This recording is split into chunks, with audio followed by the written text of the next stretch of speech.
Chegamos ao fim da semana 2 da Alliance, e eu tava muito curioso pra essa semana porque ela, indo bem de audiência, indo bem de gente no estádio e principalmente os jogos sendo legais, seria muito importante pra atrair mais pessoas pro esporte, e essa semana 2 foi sensacional, velho. Então antes de rodar a vinheta e a gente falar sobre os jogos, eu só queria falar mais uma vez que o Golim Sports agora tem um podcast, o link tá aí na descrição e você pode assistir. Toda quinta-feira vai ter um episódio falando sobre as notícias da semana, do college, da NFL, da AAF, do futebol americano no Brasil também, então sintonize lá, tá bom? Agora roda essa vinheta maravilhosa pra gente falar sobre a semana 2 da AAF.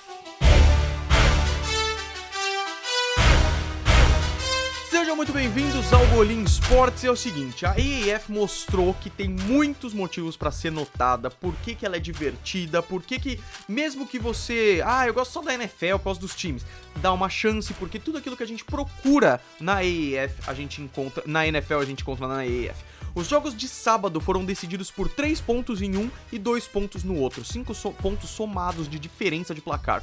Um dos jogos mais emocionantes que eu já vi na minha vida foi o jogo entre Apollos e Commanders, que foi um jogaço.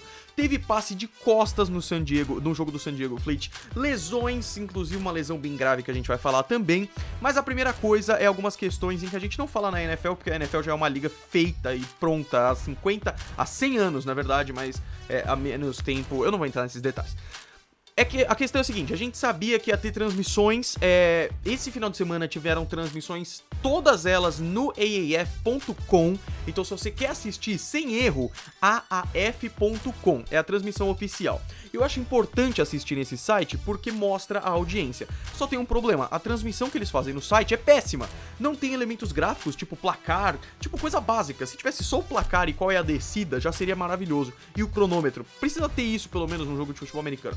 Não tem isso e nem narração, então é mudo. É um saco, basicamente. É muito chato e eu não sei por que eles fazem isso. Coloca alguma transmissão, cara. E aí o que acontece? Podendo assistir no site oficial, a gente pegou um link no YouTube ou em outros lugares e foi assistir. Então se você quer assistir, fique ligado nas minhas redes sociais, que passaram aqui embaixo já, pra você ter o link do negócio, tá bom?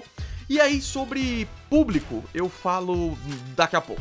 Vamos começar com o jogo do sábado às 18 horas, que foi entre Birmingham Iron e Salt Lake Stallions. Um jogo muito bom porque o Iron ganhou na primeira semana, os Stallions perderam na segunda, mas se mostraram um time muito forte, principalmente na defesa, e foi isso que aconteceu. Foi um jogo de defesas muito fortes, poucos pontos, o jogo foi 12-9 para Iron de Birmingham. Então é o seguinte... Uma coisa interessante sobre os jogos é que continua tendo muito fumble em punch, cara. Isso é coisa de liga que tá começando, jogadores que não estão tão acostumados assim, apesar de serem jogadores muito fortes e tal. Vem aquela bola numa velocidade super alta no punch, o cara tenta pegar, ela escapa e fumble. Isso aconteceu e foi o que deu o primeiro touchdown pros Stallions. Eles não conseguiram a conversão de 2 pontos, porque como eu disse, foi um jogo de defesas, mas ainda no primeiro tempo, o field goal de 53 jardas deixou 9-0 pro Stallions e acabou a pontuação dos Stallions. A gente vai falar sobre o quanto de field goal que eles erraram. Então é o seguinte, no terceiro quarto, os Stallions fizeram uma boa campanha, mas a defesa segurou e eles tiveram que fazer o field goal.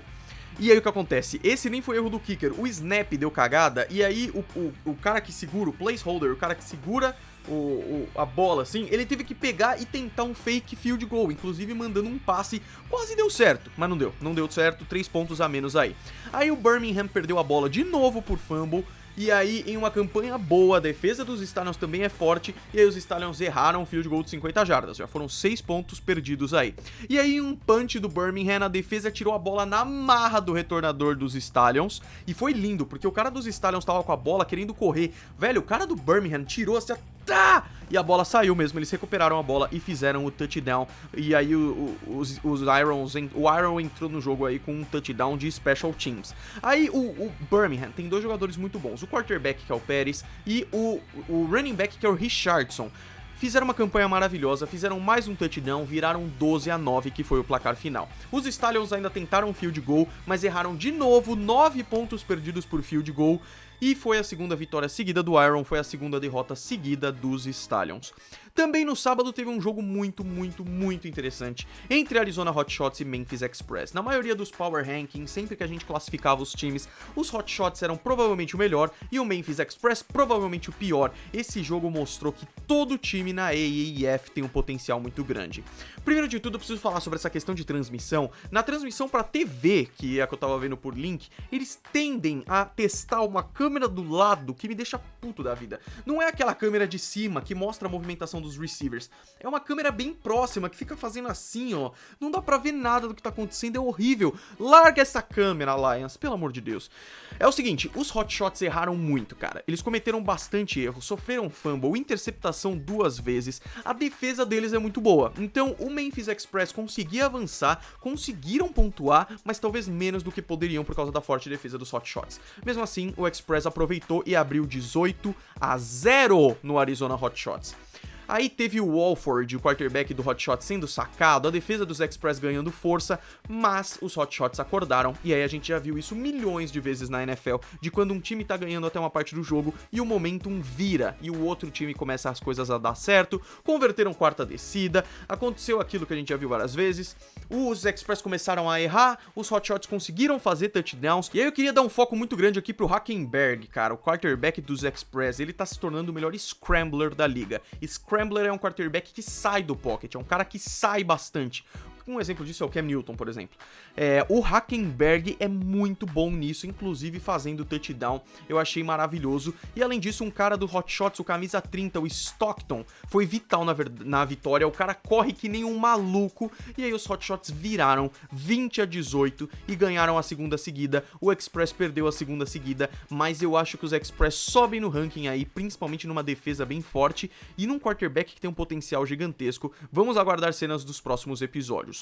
O domingo começou com o melhor jogo da Alliance até agora e é difícil discutir sobre isso, cara, porque que jogaço. A gente já esperava que ia ser um jogaço quando a gente viu que foram os dois times que ganharam na semana 1, o Orlando Apollos enfrentando o San Antonio Commanders, e agora eu oficialmente sou um modinha, porque eu escolhi torcer pros Apollos e eles ganharam a segunda seguida, 37-29 pros Apollos, e eu vou falar uma coisa, me parecia que o Commanders tinha mais time, mas o jogo foi tão maluco que os Apollos conseguiram sair com a vitória.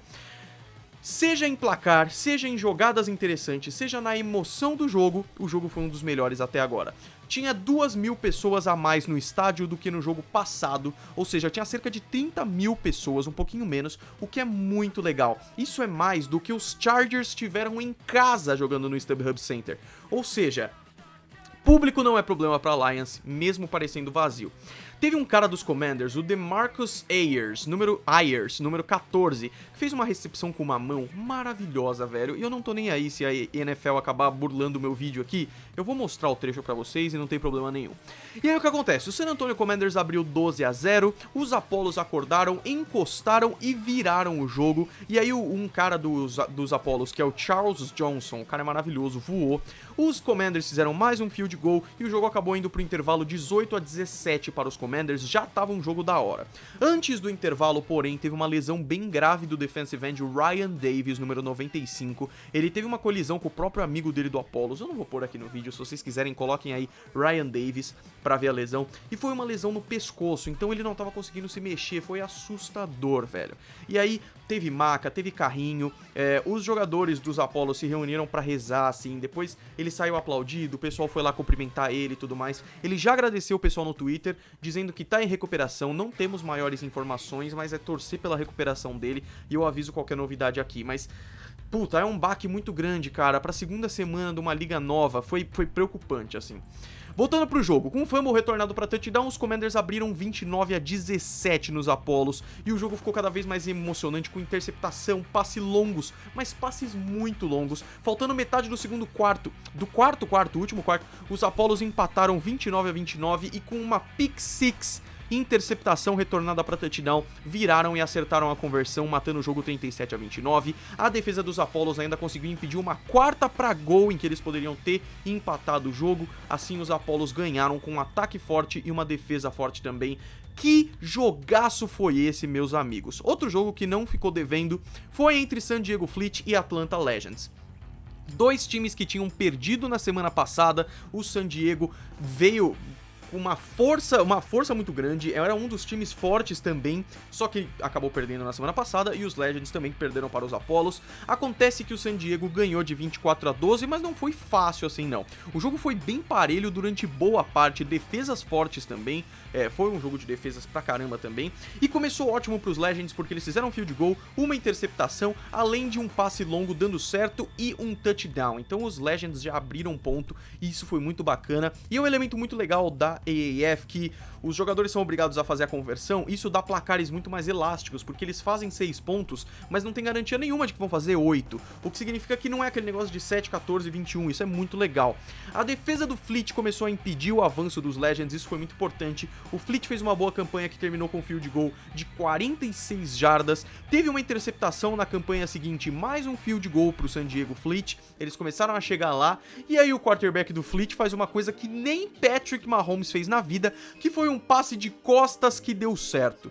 Vocês estão vendo aí, né? Uma jogada bizarra, uma das coisas mais arriscadas que você pode fazer, mas deu certo e foi sensacional. O jogo ficou empatado em 9-9 e depois o Legends fizeram seus últimos pontos com field goal, mas aí o Fleet dominou de vez. O Gardner, running back de número 32, foi vital nas corridas do Fleet e o Fleet abriu para 24-12, ganhando a primeira da história, e o Legends com 2 derrotas seguidas. Os Legends até tentaram no desespero, mas acabaram não pontuando mais. Foi muito bacana. E aí, para fechar o vídeo, eu queria só fazer uma rápida prévia da semana 3, que é no sábado 23 de fevereiro e no domingo 24 de fevereiro. Acabou o horário de verão aqui no Brasil, então isso é muito bom porque os horários são muito melhores. A Arizona Hotshots vai até Salt Lake enfrentar os Stallions, vai ser no sábado dia 23 de fevereiro.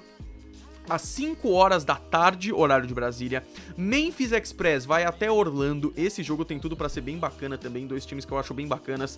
E lá em Orlando o jogo vai ser às 10 horas da noite do sábado à noite. Birmingham Iron vai até Atlanta enfrentar os Legends. Eu acho que o Iron ganha essa daí, porque os Legends realmente não me mostraram muita coisa ainda. Isso é no domingo 24 de fevereiro às 6 horas da tarde. E aí fecha a semana 3 da Alliance com San Antonio Commanders indo enfrentar o San Diego Fleet às 10 horas da noite, fevereiro, 24 de fevereiro. Às vezes os jogos vão se repetir, não tem jeito, porque são poucos times, né? São só 8 times, então às vezes vai acabar dividindo. Mas ainda tem muito jogo da hora pra acontecer, tipo um Apollos contra Hotshots e tudo mais. Então é isso, eu espero que vocês tenham gostado desse vídeo. Se vocês gostaram, não deixem de dar um gostei aí embaixo, porque me ajuda muito, cara. A ESPN não tá tendo cobertura nenhuma de AAF, então tem muito perfil legal no Twitter e no Instagram, mas no YouTube eu tô vendo pouca gente falar disso. Eu e o Endzone 51, que é sensacional também. Então deem uma força se vocês gostaram, isso ajuda muito. Não deixa de me seguir nas redes sociais e acompanhar o podcast. A gente se vê no próximo vídeo, um grande abraço pra todos vocês, fui!